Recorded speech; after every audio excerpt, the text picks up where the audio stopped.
Guys, welcome to my YouTube channel. आज के इस नए वीडियो में हम फिर देखेंगे magnetic field due to current. इसके हम कुछ और प्रॉब्लम करेंगे। जैसा कि थ्योरी पार्ट हम कवर अप कर चुके हैं, अब प्रॉब्लम वाले पार्ट को हम धीरे धीरे करके इसको हम कंप्लीट करेंगे।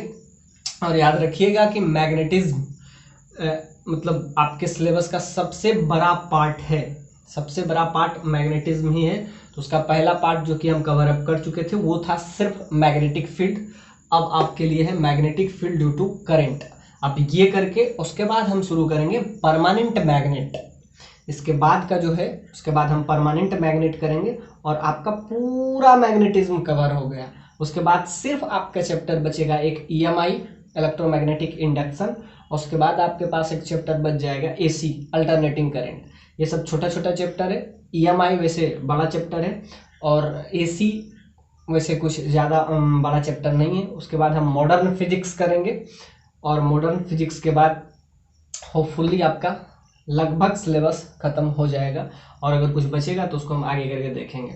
तो ध्यान से देखिए, आज हम देखेंगे magnetic field due to current का कुछ बेसिक सा क्वेश्चन है। क्योंकि देखिए फिजिक्स में अगर आपसे क्वेश्चन नहीं बन रहा है तो समझिए थ्योरी आपका क्लियर नहीं है। इसीलिए क्वेश्चन पार्ट को हम ज़्यादा प्रेफरेंस देते हैं थ्योरी से ज़्यादा। थ्योरी पहले हम कर लिए, अब उसी का देखिए एप्लीकेशन है। अब ध्यान से देखते हैं 13 नंबर क्या है। आपसे पूछा है, कुछ फिगर ऐसा दे दिया है और आपको इस पॉइंट पे मैग्नेटिक फील्ड, इसको आप कुछ भी ले लीजिए, let's this point is O। आपको चाहिए इधर से जो है करंट इन कर रहा है और इधर से इसके थ्रू करंट क्या है बाहर हो रहा है, यानी 5 एम्पियर का करंट इन भी हो रहा है और 5 एम्पियर का करंट आउट भी हो रहा है। आपको क्या चाहिए, आपको चाहिए इसका वैल्यू बताइए अलग अलग पॉइंट पे, यानी कि मैग्नेटिक फील्ड यानी B field, magnetic field at the point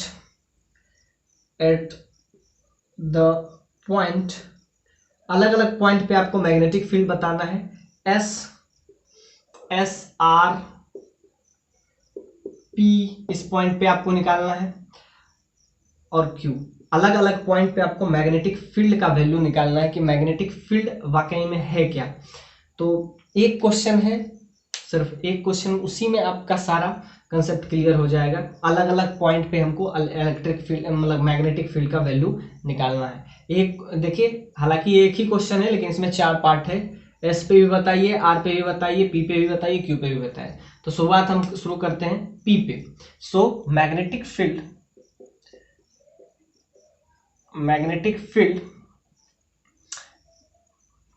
eight point P। अब P पे क्या होगा, जैसा कि हम ऐसा बताए थे कि जब भी हम इस टाइप का इनफाइनाइट वायर होता है तो उस पर हम निकाले थे, तो हम प्रूफ कर लाए थे। तो mu naught by 4 pi I sine θ1 plus sine θ2 divided by D, ये हम मैग्नेटिक फील्ड का वैल्यू निकाले थे। जब कोई लॉन्ग वायर हो तो साइन θ1 θ2 के बराबर हो जाता है और θ1 θ2 के बराबर और दोनों 90 हो जाता है। बस उसी का एप्लीकेशन है। अब ध्यान से देखिए, अब हमको निकालना है P पॉइंट पे। अब P पॉइंट पे हमको क्या निकालना है, मैग्नेटिक फील्ड का वैल्यू। बहुत ही शानदार क्वेश्चन, इससे आप कंसेप्चुअली बहुत स्ट्रांग हो जाइएगा। इस टाइप का अलग अलग पॉइंट पे हम मैग्नेटिक फील्ड निकालेंगे। तो ध्यान से देखिए, जब हम P पॉइंट पे निकालेंगे, इस पॉइंट पे हमको मैग्नेटिक फील्ड निकालना है P पॉइंट पे। तो ध्यान से देखिए, P पॉइंट पे इस वायर के थ्रू तो मैग्नेटिक फील्ड नहीं होगा, यानी कि अगर हम इसका नाम दे दें, इसको कुछ दे देते हैं, इसको T और इसको S दे देते हैं। तो ध्यान से देखिए, OT मैग्नेटिक फील्ड यानी B field due to OT के बराबर तो 0 ही होगा। क्यों होगा, क्योंकि उसी पॉइंट से हो जाएगा θ1 θ2 के बराबर हो जाएगा, θ1 बराबर θ2 बराबर 0। तो ध्यान से देखिए, अगर इस वायर के थ्रू हमको निकालना है तो क्या हम देखते थे जब भी ऐसा वायर रहता था तो θ1 क्या होता था, यहाँ से मिड पॉइंट से जो एंगल बनता था, ये एंगल और ये एंगल, नीचे एंगल जो बना रहा था, ऊपर जो एंगल बनाया है ये θ1 और नीचे जो एंगल बनाता था ये θ2, और ये हो जाता था वायर का लेंथ। इनफाइनाइट वायर रहता था तो θ1 θ2 के बराबर हो जाता था। और ये इसमें समझिए कि यहाँ जो लेंथ है d जो है, यहाँ से डिस्टेंस, ये वाला जो d है वो क्या होता है, इस वायर और उस पॉइंट के बीच का परपेंडिकुलर डिस्टेंस। तो याद रखिएगा कि ये जो d है, d क्या होता है, इस वायर, जो वायर जा रहा है जिसमें करंट का फ्लो हो रहा है, जैसे यहाँ हो रहा है 5 एम्पियर का, तो 5 एम्पियर का जो करंट फ्लो हो रहा है और जिस पॉइंट पे हमको मैग्नेटिक फील्ड निकालना है, इस पॉइंट को ओ ले लीजिए, तो ये जो परपेंडिकुलर डिस्टेंस होता है यही डी होता है। तो ध्यान से देखिए, इस केस में क्या हो जाएगा, जब ये ओ पॉइंट कहीं ना कहीं इस पॉइंट पे आके क्या कर रहा है, कोलैप्स कर रहा है या कॉन्साइड कर रहा है, आप ऐसा समझिए, ये टी है, ओ पॉइंट क्या हो जा रहा है, इसी टी पॉइंट पे अगर आके कोलैप्स कर जाता है तो जिसके वजह से क्या होता है, यहाँ से बढ़िया से फिगर हम बना देते हैं तो ज्यादा क्लियर हो जाएगा। इस टाइप का क्वेश्चन आपको जेईई एडवांस में बहुत बार पूछा गया है, जेईई मेंस में भी पूछा गया है। तो ध्यान से देखिए, यहाँ से डीप डिस्टेंस पे हमको मैग्नेटिक फील्ड निकालना होता है, और समझिए कि इनफाइनाइट वायर इस टाइप से आता है, और यहाँ से जो एंगल मेक होता है ये आपका हो जाता है, ये आपका हो गया θ1 एग्जैक्टली, ये जो हो गया आपका, ये हो गया आपका θ2। ये जो परपेंडिकुलर डिस्टेंस होता है, distance from the wire to that point, this point is obviously O और दिस पॉइंट इज T, और OT क्या है, O पॉइंट T पे आके क्या कर लिया, कोइंसाइड कर लिया, जिसके वजह से क्या हो जाएगा, अगर ये आगे आगे आगे आगे आ जाएगा तो क्या हो जाएगा, θ1 θ2 के बराबर हो जाएगा, θ1 θ2 के बराबर होके और सारा जीरो हो जाएगा, जीरो हो जाएगा, जिसके वजह से क्या हो जाएगा, बस magnetic field due to OT के थ्रू क्या हो जाएगा, जीरो हो जाएगा। अब हम निकलेंगे SO के थ्रू क्या हो जाएगा इस पॉइंट पे। तो ध्यान से देखिए, ये जो फिगर है इस बात को समझिए कि ये जो θ1 है, ये जो वायर है, ये जो उसके इस पॉइंट को हम क्या कर सकते हैं, इस मतलब आपस में मिलाते हैं, तो वहां से जो θ1 और θ2 बनता है, वहां से इसमें हम मैग्नेटिक फील्ड का वैल्यू निकाल लेते हैं।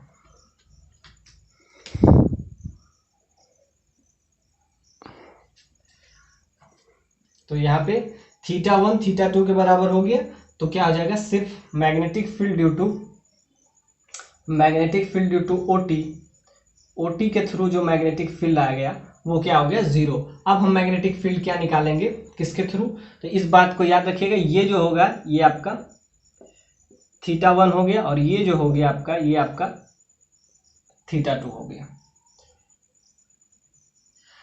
और वायर, इस वायर और उस पॉइंट का परपेंडिकुलर लेंथ जो होगा वो d होता है। तो ध्यान से देखिए, बस इसी थ्योरी को आप लगा दीजिए।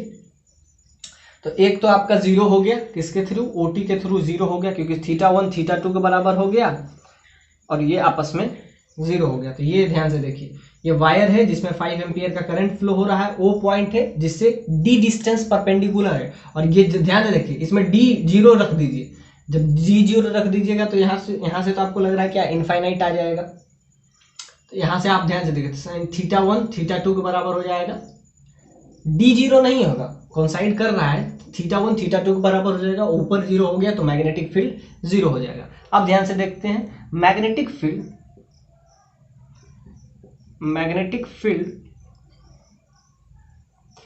Due to SO। अब SO के थ्रू क्या होगा, अब इसके थ्रू इस पॉइंट पे मैग्नेटिक फील्ड देखेंगे तो क्या होगा, यहां से परपेंडिकुलर डिस्टेंस क्या हो जाएगा, D हो जाएगा, इसका रेडियस, इस सर्कल का रेडियस जो कि D है। तो ध्यान से देखिए क्या है, ऐसा कुछ वायर है, इससे कितना डिस्टेंस पे, इससे D डिस्टेंस पे हमको क्या निकालना है, मैग्नेटिक फील्ड, कुछ ऐसा है। तो ध्यान से देखिए, ऐसा ही कुछ है, तो इसके लिए क्या लिखेंगे, एक तो थीटा क्या हो जाएगा, ध्यान से देखिए, इसको आगे एक्सटेंड किए, इसको पीछे, और यहाँ पे जो एंगल यह बन रहा है, तो ये आपको पता है कि रेडियस पे हमेशा क्या होता है, 90 डिग्री बन रहा है। तो ध्यान से देखिए, एक तो हो जाएगा, यानी कि θ1 वो 90 हो जाएगा, θ2 0 हो जाएगा, ये हम पहले बता चुके हैं, इसीलिए इस पर हम ज़्यादा टाइम खर्च नहीं करेंगे। तो ध्यान से देखिए, इसमें क्या हो जाएगा, मैग्नेटिक फील्ड का value B field mu naught by 4 pi I by D sine theta 1 plus sine theta 2। अब ध्यान से देखिए, इसमें क्या हो जाएगा, theta 1 that is equal to, theta 1 क्या हो जाएगा 90 डिग्री हो जाएगा, और थीटा 2 क्या हो जाएगा 0 हो जाएगा। इसको आगे एक्सटेंड कीजिए तो ध्यान से देखिए, ये जो एंगल बन रहा है ये आपको 90 डिग्री है, और इधर एक साइड का एंगल है ही नहीं, तो क्या हो जाएगा, थीटा 2 क्या हो जाएगा 0 हो जाएगा। तो अब यहाँ से आप वैल्यू क्या आ जाएगा, इसमें सिंपली वैल्यू आ जाएगा। अब इसमें तो कुछ बचा नहीं, तो यहाँ से आपका आ जाएगा mu naught by 4 pi, current भी आपको पता है, डी भी पता है, आई बाई डी, और साइन 90 हो जाएगा 1 साइन 90, और ये साइन 0 0 हो जाएगा। तो अब इस यहाँ से वैल्यू क्या आ जाएगा, यहाँ से सिंपली वैल्यू आ जाएगा मैग्नेटिक फील्ड का mu naught by 4 pi I by D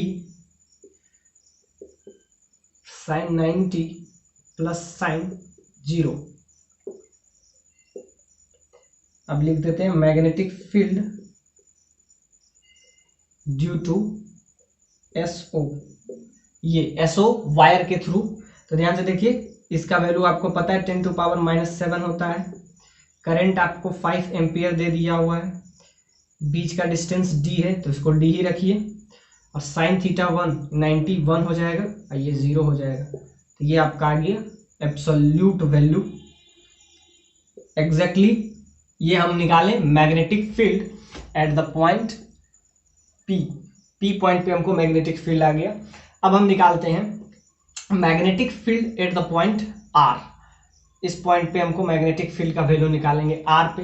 अब आर पे कैसे निकालेंगे, अब ध्यान से देखिए, पी वाला तो हो गया, ऐसे ही क्यू पे भी निकाल लीजिए, आर पे भी निकाल लीजिए, सारे पे एक्चुअली में सेम ही आता है, फिर भी हम सारे पॉइंट पे निकाल के आपको दिखा देते हैं। अब इसको आगे एक्सटेंड कीजिएगा तो ध्यान से देखिए, ये वाला अगर हम आर पॉइंट पे निकालें तो आर पॉइंट पे क्या हो जाएगा, आर पॉइंट पे एक्चुअली में टीओ के द्वारा 0 हो जाएगा। एग्जैक्टली वही कारण है जो कि एक्चुअली में इसी से पास कर रहा है, तो इसमें साइन थीटा 1 साइन थीटा 2 दोनों आपस में बराबर होगा और दोनों 0 होगा। तो ध्यान से देखिए, magnetic field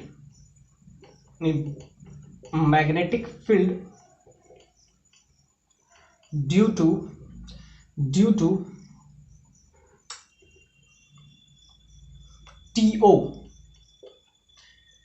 TO at R point.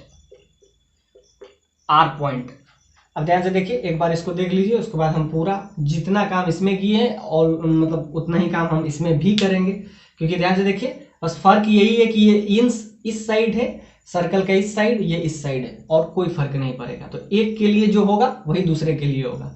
फिर भी हम देखते हैं,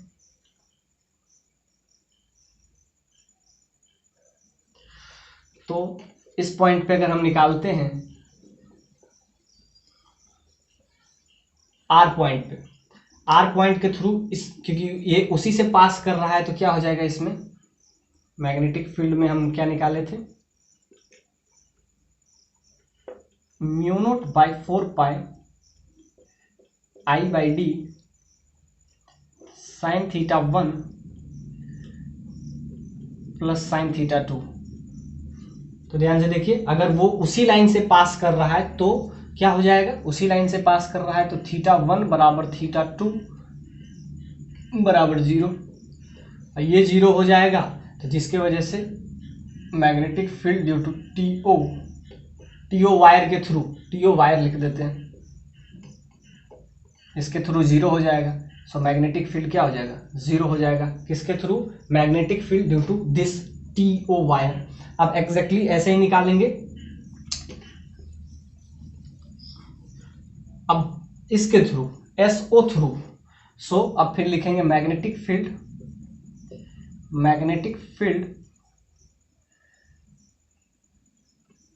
ड्यू टू SO वायर,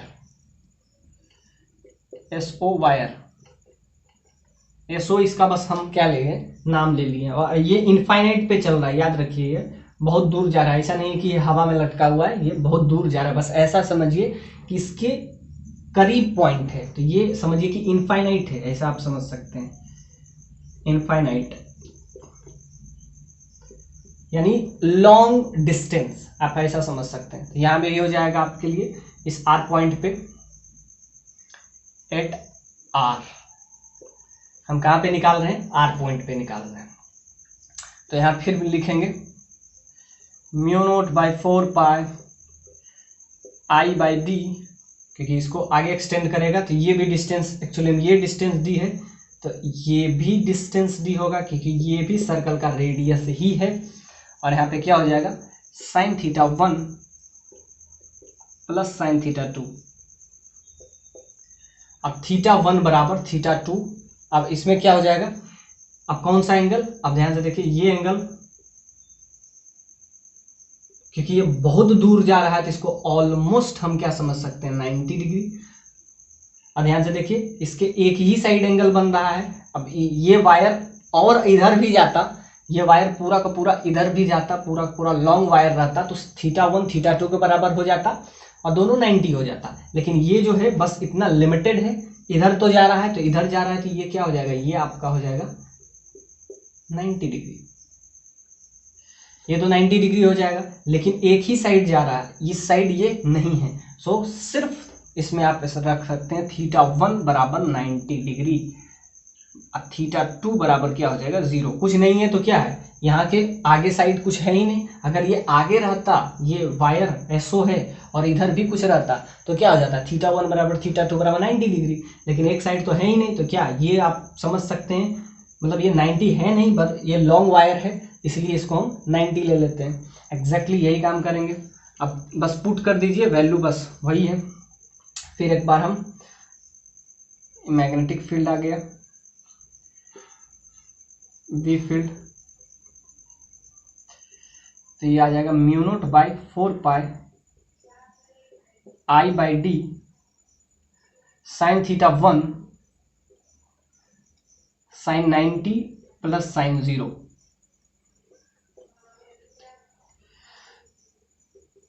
अब इसका वैल्यू क्या हो जाएगा, बस ये 0 हो जाएगा, ये तो 0 हो जाएगा, sin 90 1 हो जाएगा। तो इसका ही वैल्यू आ जाएगा μ0/4π I/d sin 91। तो ये भी आ गया, एग्जैक्टली जो पहले आया था वही रिजल्ट इसमें भी आ गया। अब हम देखते हैं magnetic field due to a point Q। अब एक Q बच गया है और दूसरा S, एक के लिए हम निकाल लेते हैं, Q के लिए भी वही होगा, S के लिए भी वही होगा। तो अब हम निकालते हैं magnetic field due to SO wire and TO wire at the point Q। हम देखते हैं मैग्नेटिक फील्ड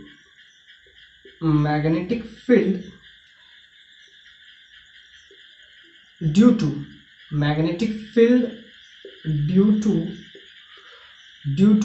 अब हम देखते हैं Q पॉइंट पे। तो Q पॉइंट पे एग्जैक्टली देखिए, जो उसी लाइन से पास कर रहा है, आगे पीछे एक्सटेंड करने पर ध्यान से देखिए, उसके द्वारा 0 हो जाएगा। ये हम जब हम टॉर्क भी पढ़ा रहे थे तो वहां भी देख रहे थे कि टॉर्क में जब जिस पॉइंट पे भी आपको टॉर्क निकालना हो तो उस पॉइंट पे अगर हम आगे पीछे, यानी फोर्स अगर उसी पॉइंट के आगे पीछे एक्सटेंड करने से जा रहा है तो टॉर्क उस फोर्स के द्वारा 0 हो जाता था। एग्जैक्टली वही काम हम यहाँ भी कर रहे हैं। तो अगर हमको Q पॉइंट पे magnetic field due to SO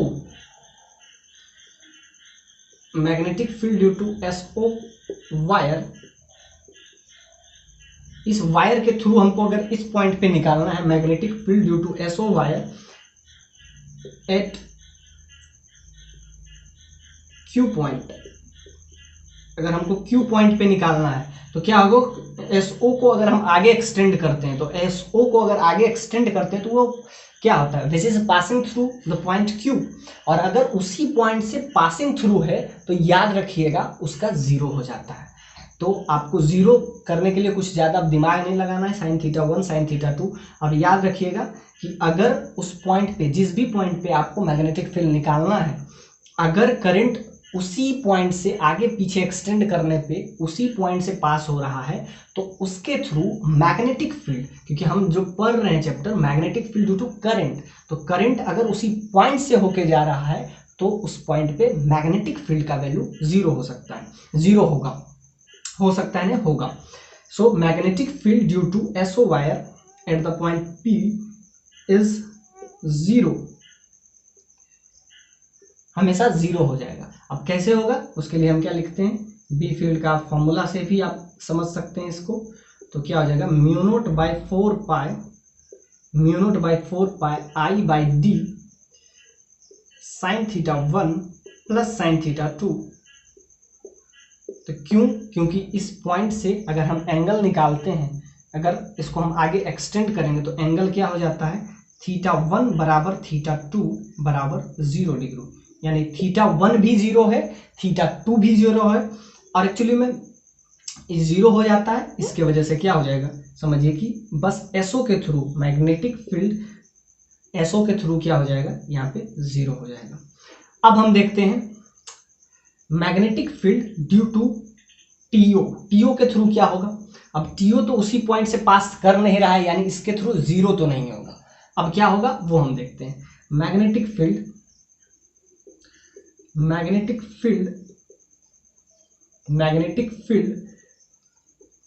due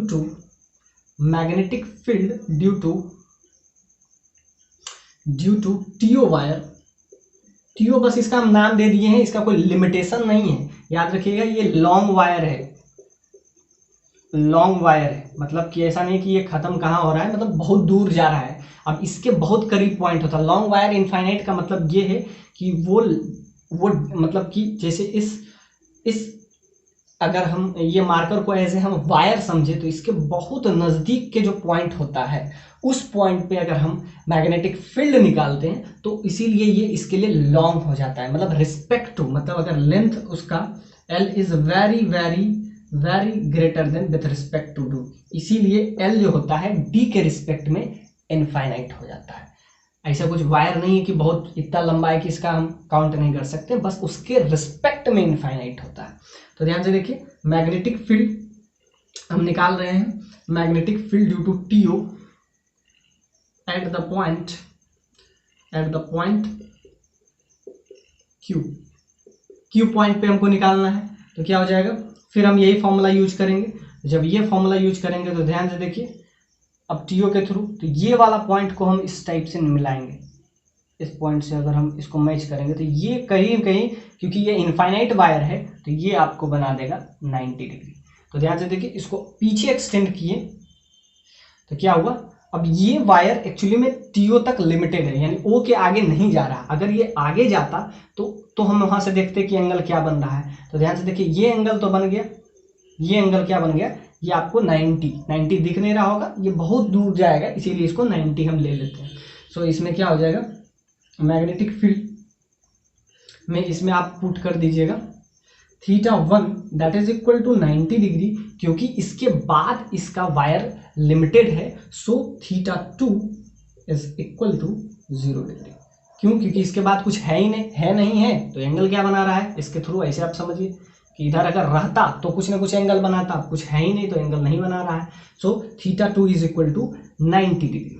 सो यहाँ पे हम क्या लेंगे कि थीटा 1 जो है 90 डिग्री है और थीटा 2 जो है वो 0 डिग्री है। तो यहाँ से हम वैल्यू बस mu naught by 4 pi I by D sine theta 1 क्या हो जाएगा 90 डिग्री और साइन थीटा 2 क्या हो जाएगा 0 डिग्री। तो यहां से आपका आ गया mu naught by 4 pi I by D sine theta sine 90 that is 1 sine 0 0। तो याद रखिएगा इसके थ्रू भी वैल्यू वही आया है एग्जैक्टली। ऐसे ही हम क्या कर लेंगे, Q पॉइंट पे निकाल लिए, S पॉइंट पे भी हो जाएगा। तो S पॉइंट पे भी निकालने के लिए कुछ हमको ज़्यादा दिमाग नहीं लगाना पड़ेगा। S पॉइंट पे अगर हमको किसी का निकालना है तो SO के थ्रू 0 हो जाएगा, क्योंकि ये पॉइंट उसी से पास कर रहा है, इसीलिए S पॉइंट पे SO के थ्रू 0 हो जाएगा। और इसके थ्रू क्या हो जाएगा, इसके थ्रू क्या हो जाएगा, इसके थ्रू ये ध्यान से देखिए, ये जो SO के थ्रू, इसके थ्रू 0 हो जाएगा, लेकिन इसके थ्रू TO के थ्रू क्या हो जाएगा, ये जो एंगल है ये हम 90 ले लेंगे। एग्जैक्टली रिजल्ट चारों केस में वही आने वाला है। सो एक बार हम कौन सा पॉइंट, Q पॉइंट बता लिए। सिमिलरली ऐसे ही आप समझ लीजिए इस पॉइंट के, यानी SO के थ्रू इस पॉइंट पे अगर हम निकालते हैं S के थ्रू 0 होगा, क्योंकि ये इसी पॉइंट से पास कर रहा है, और अगर उसी पॉइंट से पास करता है तो उसका मैग्नेटिक फील्ड 0 हो जाता है। सो इस क्वेश्चन में आप समझिए कि इस टाइप के, अब ध्यान से देखिए ABC, यहां से करंट आया और यहां से ABC, इसको दो पाथ मिला, एक तो इसको फॉलो करके निकलेगा, दूसरा नीचे से फॉलो करके निकलेगा। अब ध्यान से देखिए ABC का जो रेजिस्टेंस है वो R है, और ADC इसका जो रेजिस्टेंस है ये 2R है, समझिए। और ये हम पहले करंट में आपको पढ़ा चुके हैं कि जिसका रेजिस्टेंस ज्यादा होता है उधर करंट कम जाता है। तो ध्यान से देखिए, इधर जो है रेजिस्टेंस R है और इधर जो रेजिस्टेंस है इसका डबल है, तो जब डबल जिधर है उधर करंट का जो फ्लो होगा, यानी करंट जो होगा उधर कम जाएगा। तो ध्यान से देखिए ABC का रेजिस्टेंस R है, मतलब कम है, तो यहां से अगर करंट जो है तो करंट 3 पार्ट में डिवाइड हो जाएगा, और इधर जाएगा, इधर आपका जाएगा सिंपली 2R/3, इधर आपको 2R/3 जाएगा, क्योंकि इधर रेजिस्टेंस कम है और इधर रेजिस्टेंस कम होता है। अब ध्यान से देखिए, यहाँ पे आप ट्रैफिक सिस्टम आप इसको समझ सकते हैं, समझने के लिए कि यहाँ से आए तो इधर ट्रैफिक ज्यादा मिला, इधर ट्रैफिक कम मिला, तो जिधर ट्रैफिक कम मिलता है उधर से आदमी ज्यादा जाना पसंद करता है, और इधर ट्रैफिक ज्यादा है क्योंकि 2R रेजिस्टेंस का मतलब क्या है कि आपको क्या कर रहा है, रोक रहा है, रेजिस्ट कर रहा है। सो जिधर रेजिस्टेंस ज्यादा है उधर करंट जाना नहीं पसंद करता है।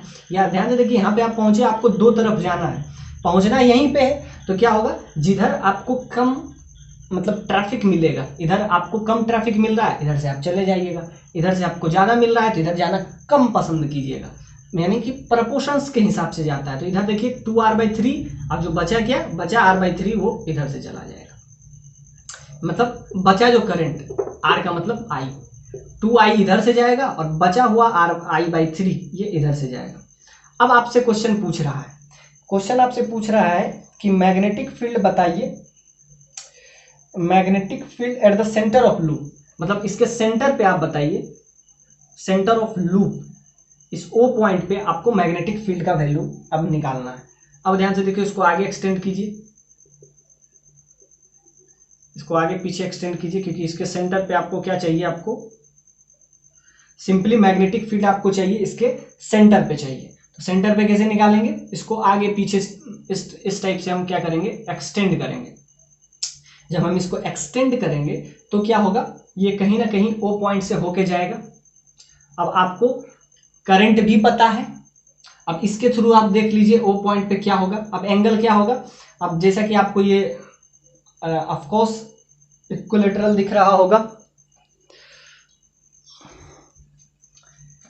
ये आपको स्क्वायर गिवन है, ये जो है स्क्वायर है, उसी को हम इस टाइप से डायगोनली इसको वर्टिकल इसको एक्सटेंड करके रखे हैं, ये आपका स्क्वायर है। अब कुछ नहीं बचा, इधर जो है 2I/3 करंट जा रहा है, इधर I/3 करंट जा रहा है, बस आप वही फॉर्मूला लगा दीजिए, तो ये कितना हो जाएगा, ये 45 हो जाएगा। क्यों, क्योंकि ये क्या है, स्क्वायर है, स्क्वायर 45 डिग्री पे एक्सटेंड करता है, सारा एंगल इसका क्या हो जाएगा, 45 हो जाएगा।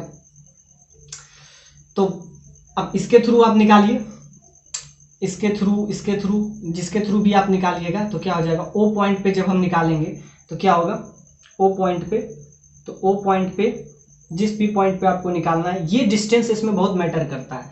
अब इसका आप साइड लेंथ A ले लीजिए, स्क्वायर है तो इसका साइड लेंथ A ले लीजिए, इसका डायगोनल क्या हो जाएगा, √2A।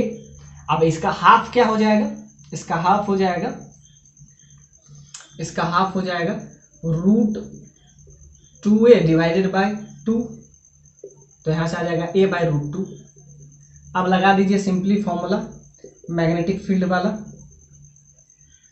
आपको हर चीज पता है, ये भी 45 हो जाएगा एग्जैक्टली, ये भी 45 हो जाएगा।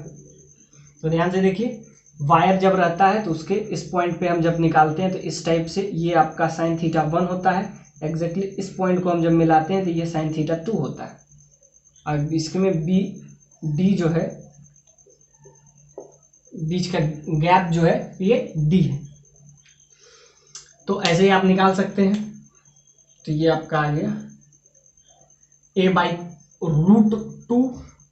अब इसका वैल्यू निकाल लेंगे हम, क्या, μ0 by 4 pi I by d sin theta 1 plus sin theta 2। अब ध्यान से देखिए, इसमें क्या हो जाएगा, जब भी हम इस पॉइंट से निकालेंगे तो इसको आगे एक्सटेंड किए तो ध्यान से देखिए ये वायर पूरा रहता, यानी कि ये वायर आगे भी एक्सटेंड रहता। तो ध्यान से देखिए ये फॉर्मूला, ये इस टाइप का क्वेश्चन बहुत बार जेईई में पूछ चुका है, इसलिए इस पे हम क्वेश्चन करवा रहे हैं और उसमें बहुत सारा कंसेप्चुअली पॉइंट है। ध्यान से देखिए वो पॉइंट पे हम ले रहे हैं और वो पॉइंट को आगे एक्सटेंड किए, यहाँ से जो करंट पास कर रहा है 2I/3 है। अब ध्यान से देखिए, इसको जब पीछे किए तो एंगल क्या बनाया 45, और ये जो है सिंपली ये मिड में होता है और ये आगे एक्सटेंड नहीं हो रहा है। तो ध्यान से कि ये बस 45 होगा, तो यहाँ पे हम क्या लगा देंगे, μ0 बाई 4 पाई I करंट का फ्लो है। अगर इस पॉइंट पे सारा निकालें तो इसके थ्रू, सिर्फ इसके थ्रू आ जाएगा आपका ये, और बाद फिर हम इसके थ्रू निकालेंगे तो दोनों को हम ऐड करेंगे, इसके थ्रू भी आपका आ जाएगा, इस पॉइंट के थ्रू इधर से हम निकालेंगे तो ये 45 डिग्री बन जाएगा, और ये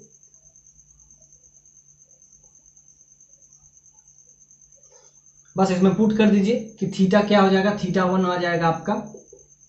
एक तो ध्यान से देखिए, एक तो 45 डिग्री का एंगल बना रहा है और दूसरा जो है क्या है,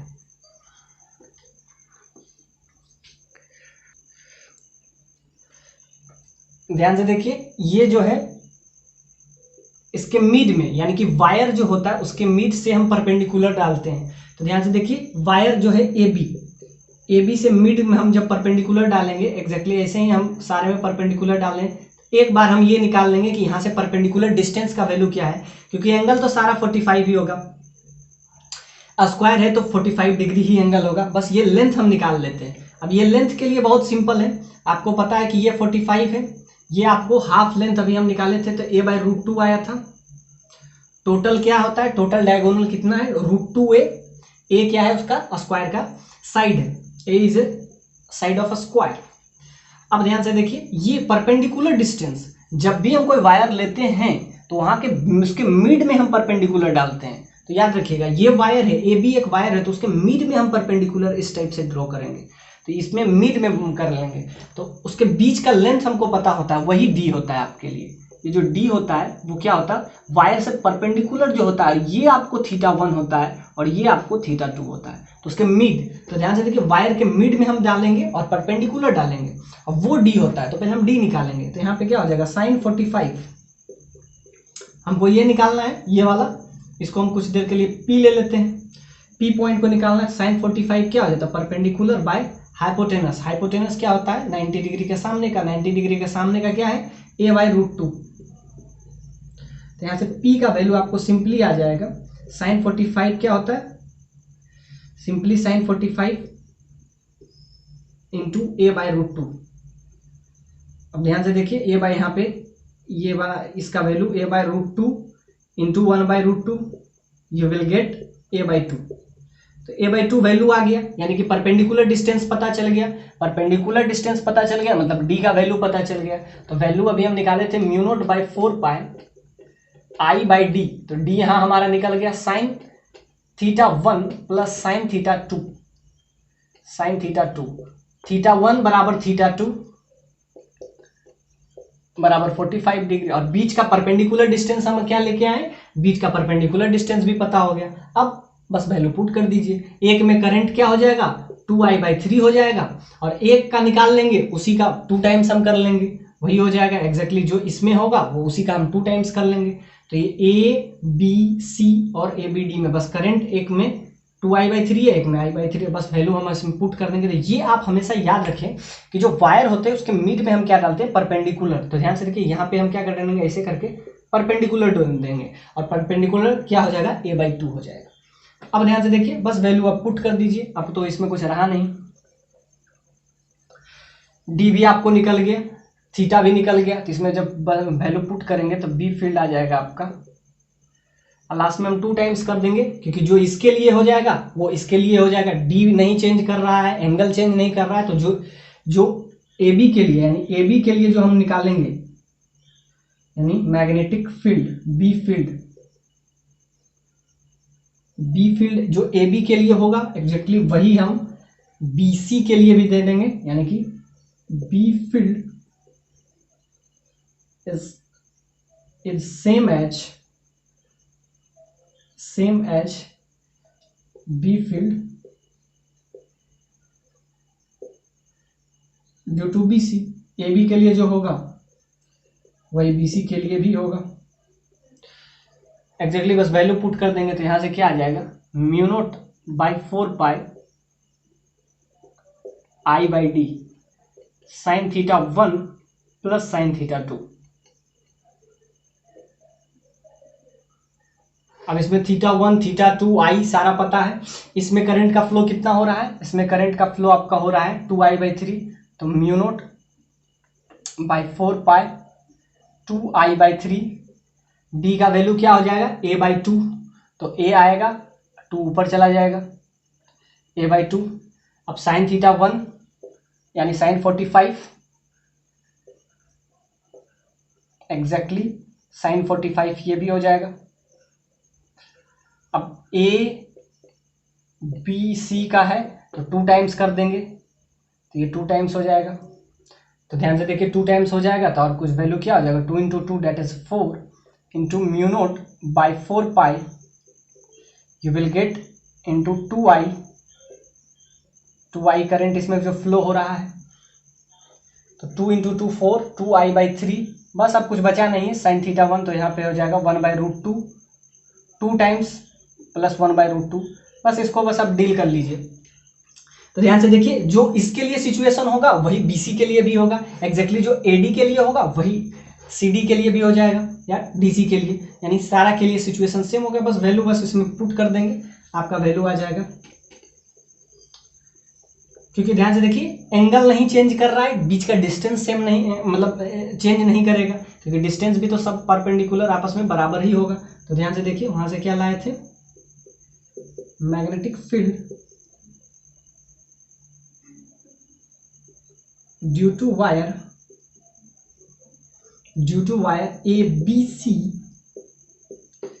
ABC that is equal to μ0/4π I/d sin θ1 plus sin θ2। अब ध्यान से देखो, बस वैल्यू इसमें हम पुट कर देंगे। 2 टाइम्स इसलिए करेंगे क्योंकि ये वाला लेंथ सारा सेम ही है, तो 2 टाइम्स हम इसलिए कर रहे हैं क्योंकि जो AB के थ्रू होगा वही BC के थ्रू होगा, एग्जैक्टली वही AD के थ्रू होगा वही BC के थ्रू भी वही हो जाएगा। तो बस इसमें वैल्यू पुट कर लेंगे तो ये आपका आ जाएगा μ0/4π। करंट क्या होगा, इसमें ऊपर वाले में 2I/3 फ्लो हो रहा है, और D का वैल्यू a/2 है, तो यहाँ पे a और 2 ऊपर चला जाएगा। sin 45 1/√2 प्लस 1/√2, ये आपका आ गया वैल्यू। तो ये आपका हो गया कि magnetic field due to ABC।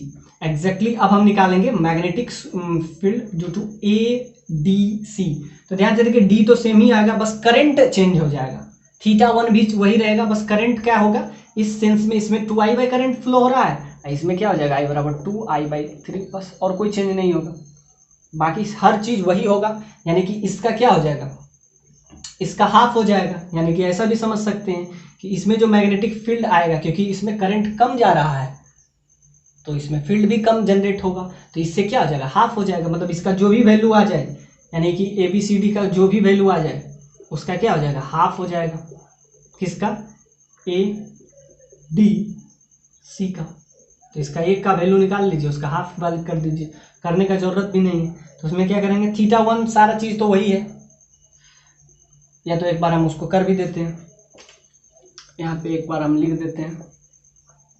तो क्या हो जाएगा, mu naught magnetic field B field due to ADC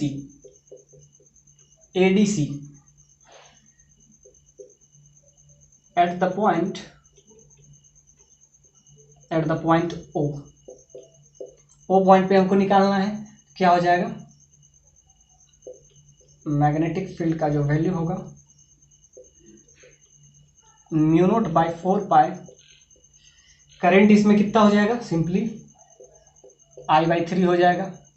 D का वैल्यू नीचे जो D है, D तो वही होगा, तो D हो जाएगा A/2, तो A इधर तो ऊपर।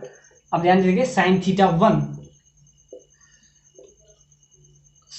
θ1 दैट इज 45, sin θ2 ये भी आपका 45 डिग्री, बस वैल्यू वही हो जाएगा। अब बस आपको हर चीज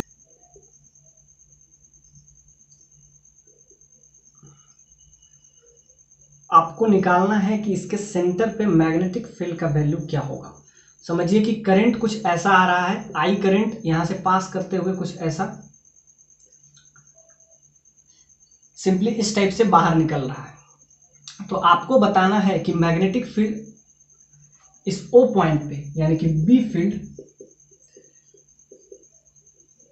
फील्ड एट द पॉइंट, अब इसका नाम दे देते हैं ABC। So magnetic field due to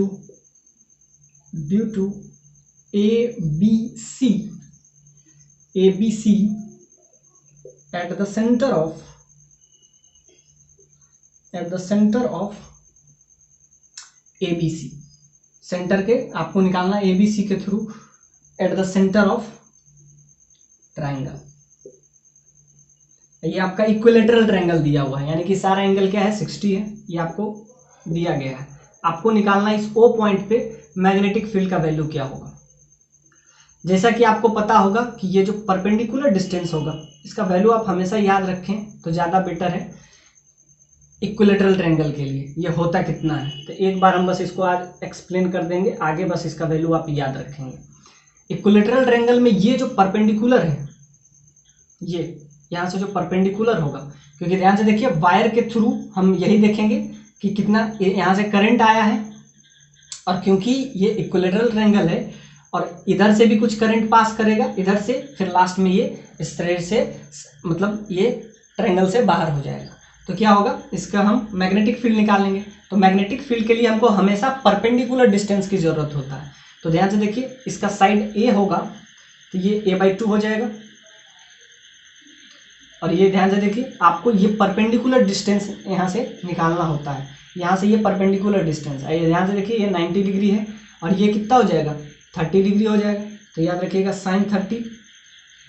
sin 30 से हम ये P का वैल्यू एक बार निकाल लेंगे, और ये आप हमेशा याद रखिएगा फॉर इक्विलेटरल ट्रायंगल। sin 30 क्या हो जाएगा, P परपेंडिकुलर बाय हाइपोटेनस क्या हो जाएगा, BO। तो ध्यान से देखिए यहाँ पे आपको क्या दिया हुआ है, और आपको ये लेंथ A/2 पता है आपको, इसमें आप साइन नहीं लीजिए, इसमें 10 ले लीजिए, क्योंकि आपको निकालना PO है और पता आपको ये वाला है। तो आप इसमें साइन में 10 थीटा ले लीजिए। तो 10 30 ले लेते हैं। 10 30 में क्या हो जाएगा, ये परपेंडिकुलर अपॉन बेस हमको A/2 पता है, तो परपेंडिकुलर यहाँ से निकल जाएगा, क्या होगा 10 30 इंटू A/2। तो ये आप हमेशा याद रखिए 10 30 आपको पता है 1/√2√3 इंटू A/2। तो ये आपका आ गया परपेंडिकुलर, यानी कि यहाँ से जो परपेंडिकुलर P का वैल्यू आपका आ गया A/2√3। ये आप हमेशा याद रखेंगे इस रिजल्ट को, क्योंकि ये बार बार पूछा जाता है। अभी आपका क्वेश्चन शुरू हुआ है। अब ध्यान से देखिए कुछ करंट इधर से भी पास करेगा, कुछ करंट इधर से भी पास करेगा। तो आपको अगर सिमेट्रिकली दिख रहा होगा तो जो 0 हो जाएगा, लेकिन ये कंसेप्चुअली आप देखेंगे तो आपको डायरेक्टली ये 0 दिखेगा, फिर भी हम इसको बनाएंगे। तो ध्यान से देखिए, यहाँ से आपको ये एंगल क्या हो जाएगा 30 डिग्री, एग्जैक्टली ये एंगल क्या हो जाएगा 30 डिग्री। अब ध्यान से देखिए इस पॉइंट के थ्रू, इसके थ्रू क्या हो जाएगा, इसके थ्रू हो जाएगा mu naught by 4 pi I by D. अब ध्यान से देखिए, यहाँ से अगर करंट आई पास कर रहा है तो दोनों सिमेट्री है, पिछले वाले में सिमेट्री नहीं था तो इधर आई बाई 2 चला जाएगा, एग्जैक्टली इधर भी आई बाई 2 चला जाएगा। तो ड्यू टू सिमेट्री दोनों तरफ सेम ट्रैफिक है, तो समझिए कि आधा आधा दोनों में कैंसिल हो जाए, आधा आ जाएगा। तो क्या होगा आई और यहाँ पे हो जाएगा sign theta 1 plus sine theta 2, और यहाँ पे क्या होगा थीटा बराबर क्या हो जाएगा थीटा 1 बराबर theta 2 that is equal to 30 degree, क्योंकि ये इक्विलेटरल ट्रायंगल है। परपेंडिकुलर डिस्टेंस भी आप निकाल लिए हैं, यानी डी का वैल्यू आप निकाल लिए हैं, ये पी वाला जो है ये आपका डी भी आ गया, तो बस इसमें बस वैल्यू पुट करना है। तो 4 पाई यहाँ से आई बाई 2 हो जाएगा और डी का वैल्यू क्या हो जाएगा, डी आपका आ रहा है ए बाई 2√2, तो 2√2 ऊपर चला, 2√3 ऊपर चला जाएगा, और यहाँ पे साइन 30 प्लस साइन 30 आपको पता है 1/2 होता है, तो 1/2 प्लस 1/2 दैट इज 1, ये 1 हो जाएगा। तो आपका क्या आ जाएगा वैल्यू म्यू नॉट बाई 4 पाई, सिर्फ इस वायर के थ्रू हमें अभी निकालना है। तो ध्यान से देखिए, इस पॉइंट को कुछ ले लीजिए, इस पॉइंट को आप एस ले लीजिए, तो सिर्फ हम इस वायर के थ्रू निकालें, फिर इस वायर के थ्रू, फिर इसके भी निकालेंगे और इसके भी निकालेंगे। तो ध्यान से देखिए, सिर्फ इस वायर के थ्रू आपका क्या आ गया 2 से 2 कैंसिल, और आपका आ जाएगा √3/a, ये आपका वैल्यू 1 हो जाएगा। तो सिर्फ किसके थ्रू, ए बी के थ्रू हम ये निकाल लिए, तो ये हो जाएगा due to wire A B, wire A B के थ्रू आ गया। ऐसे ही हम फिर बीसी के थ्रू भी निकाल लेंगे, तो बीसी के थ्रू भी वही होगा जो ए बी के थ्रू, क्योंकि डिस्टेंस तो दोनों का सेम है। अब हम लास्ट में निकालेंगे किसके थ्रू, अब ये बी एस और सी एस के थ्रू। अब बी एस और सी एस के थ्रू जब आप निकालिएगा तो इसमें क्या हो जाएगा, इसमें आपको, अब ध्यान से देखिए, इसमें करंट इधर फ्लो हो रहा है और इसमें करंट इधर फ्लो हो रहा है। तो अब मैग्नेटिक फील्ड का जब आपको डायरेक्शन के लिए हम बात करते हैं तो डीएल क्रॉस आर होता है। तो ध्यान से देखिए डीएल, अब इसमें एक्चुअली में 0 कैसे आएगा, एक्चुअली में डायरेक्शन, तो डायरेक्शन के लिए जब डीएल क्रॉस आर ले दीजिएगा, तो ध्यान से देखिए ये डीएल क्रॉस आर, हमेशा मैग्नेटिक फील्ड का डायरेक्शन के लिए हम यही यूज करते हैं, डीएल क्रॉस आर। अब यहाँ पे डीएल का डायरेक्शन इधर है और इसमें डायरेक्शन इधर है, तो ध्यान से डीएल इधर है और आर वेक्टर आपका ये हो गया, ये हमेशा उस पोजीशन के तरफ जिस पे आपको मैग्नेटिक फील्ड निकालना हो, तो इस पोजीशन पे ये आपका आर हो गया। दोनों का अगर हम क्रॉस प्रोडक्ट करते हैं, तो ध्यान से क्रॉस प्रोडक्ट के लिए हम क्या करते हैं, डीएल से आर के तरफ, तो ध्यान से देखिए इधर से आप ऐसे समझिए, इसको किसी तरह आप निकाल लीजिए राइट हैंड थंब रूल से, तो इधर से आप ऐसे समझिए, इधर से फिर इधर आ रहा है, इधर आ रहा है, इसमें डायरेक्शन और इसमें डायरेक्शन दोनों एक दूसरे का अपोजिट हो जाएगा, इस वजह से 0, क्योंकि मैग्नीट्यूड तो दोनों का सेम होगा। क्योंकि ध्यान से देखिए, तो मैग्नेटिक फील्ड लिख देते हैं यहाँ पे, magnetic field due to A B के through at point O is same as magnetic field due to BC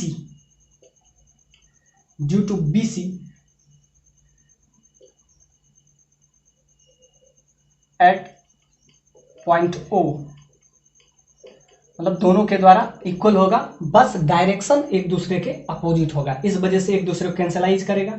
अब हम आते हैं इस पॉइंट पे, BS वायर का जो लेंथ है और SC, यानी इसके थ्रू क्या होगा। अब ध्यान से देखिए, इस पॉइंट पे हमको निकालना है, तो उस पॉइंट को क्या करेंगे, आगे एक्सटेंड करेंगे।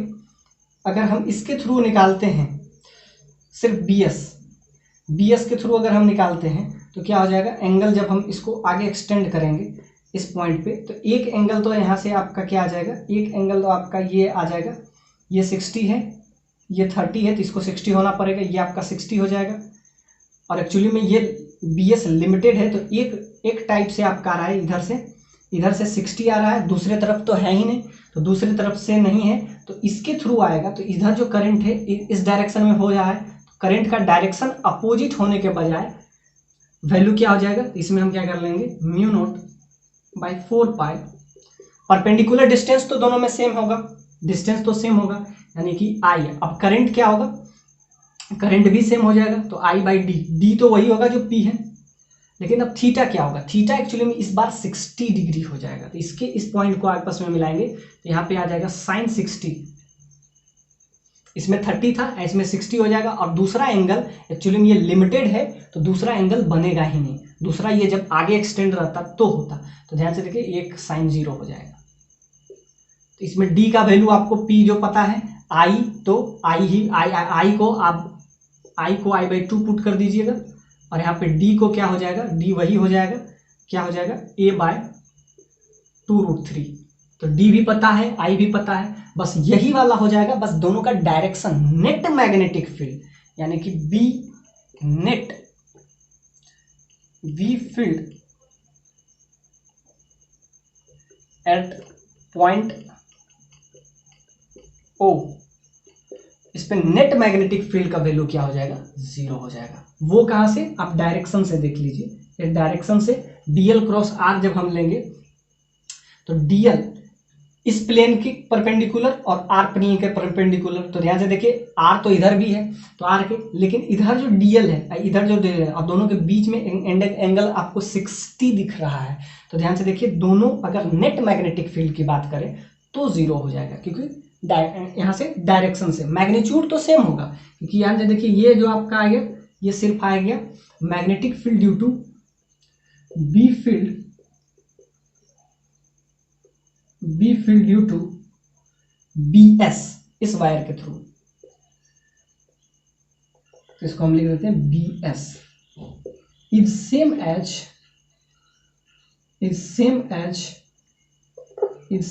As B field due to SC। दोनों के द्वारा सेम ही होगा, जो BS के थ्रू होगा, क्योंकि D भी सेम है, करंट भी सेम है, थीटा भी सेम है। अब इसके थ्रू आ गया। बाकी आपके लिए ये क्वेश्चन बहुत शानदार था। और एक क्वेश्चन